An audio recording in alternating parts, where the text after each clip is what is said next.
یہ تھی تبسم پروین بنت محمد اختر حسین۔ اس کے بعد میں منچ پر دعوت دینا چاہوں گی کائنات پروین بنت ضمیر عالم کو، جو کہ کلاس 10 کی اسٹوڈنٹ ہے اور ان کا ٹاپک ہے کرنٹ سچویشن آف مسلم امہ۔ پلیز کائنات پروین بنت ضمیر عالم۔ السلام علیکم ورحمۃ اللہ وبرکاتہ۔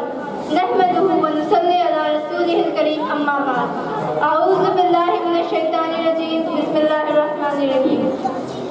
آج کا میرا عنوان ہے کرنٹ سچویشن آف مسلم امہ۔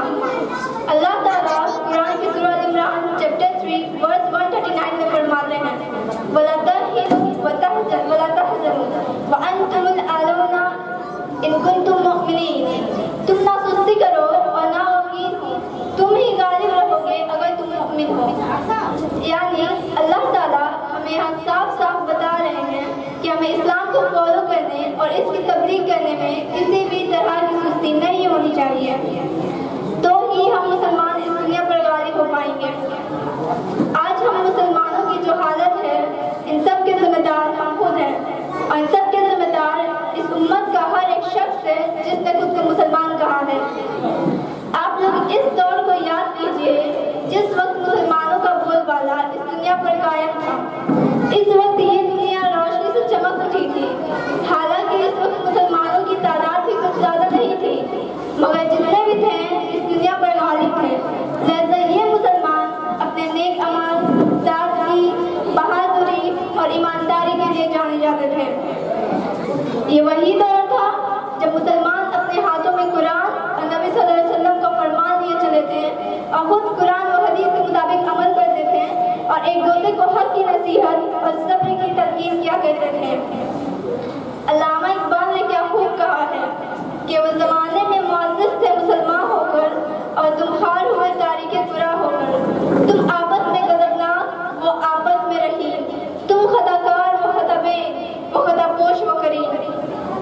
آج ہم مسلمانوں کی حالت بد سے بدتر ہوتے جا رہی ہے، جس کے کچھ اہم وجوہات قرآن و حدیث سے دور ہونا، اپنے دین سے دور ہونا اور آپس میں لڑائی اور تفرقہ واری نظریات رکھنا ہے۔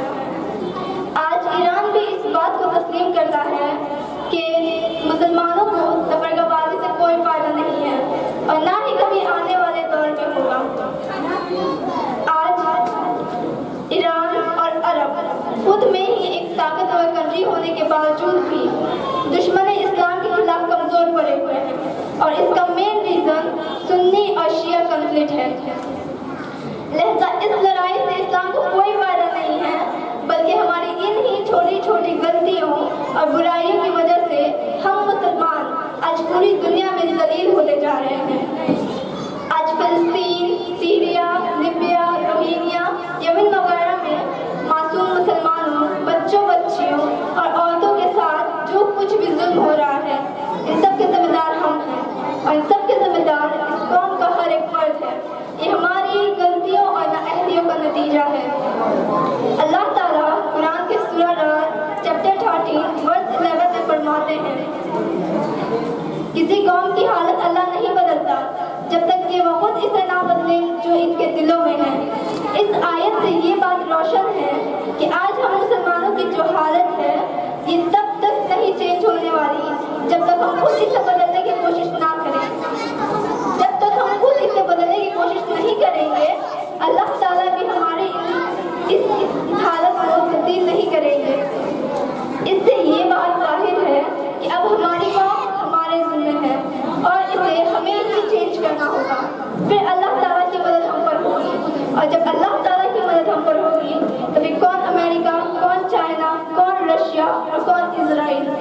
انشاءاللہ اس وقت ہم مسلمان اس دنیا پر غالب ہوں گے اور اسلام کے پرچم کو لہرائیں گے۔ لیکن ہاں، یاد رکھیں، ہمارے نشانے پر کوئی بھی مسلمان نہ ہو، چاہے وہ کسی بھی جماعت سے تعلق رکھتا ہو۔ ہمارے نشانے پر صرف اور صرف دشمن اسلام ہے۔ اس کا پریکٹیکل ایگزامپل ہم ایران سے لے سکتے ہیں۔ آج ایران ایک سخت شیعہ کنٹری ہونے کے باوجود بھی حزب اللہ جو کہ ایک شیعہ تنظیم ہے اور حماس جو کہ ایک سنی تنظیم